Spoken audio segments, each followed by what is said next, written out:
It's the march to the championship.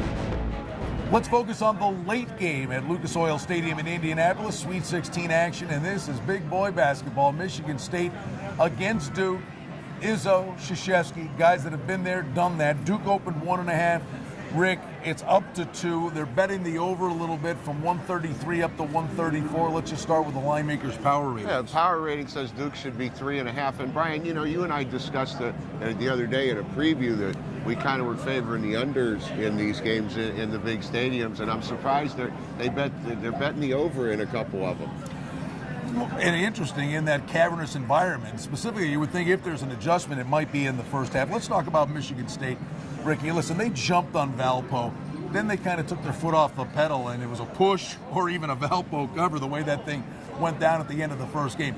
But then very workmanlike, they took care of Memphis. Oh, they beat Memphis 70-48. And Brian, I've been saying all year their front line's underrated with Nix and Adrian Payne. And they're both big, strong, physical. They can both score. They're both very good free throw shooters. Gary Harris, the freshman in the backcourt, he seems to be coming into his own now with his career high 23 again in the Memphis game.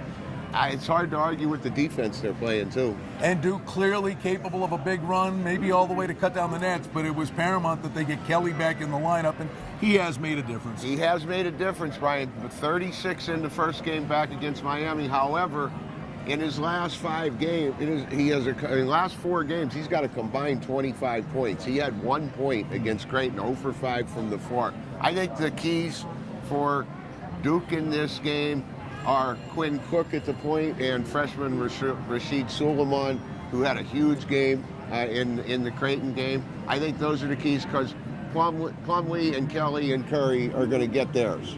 Duke very polarizing. They either have fans or they got people that flat out root against them, and one would think that the crowd will gravitate to the Spartans here. And a little bit of a home crowd for Michigan State, and that's the way I lean in the game. I think they're very, very tough. Like I said, they play great defense. They're deep, and I'm leaning towards Michigan State plus the 2. Sweet 16 action. It's the late game for you at Lucas Oil Stadium in Indianapolis. The Linemakers on Sporting News.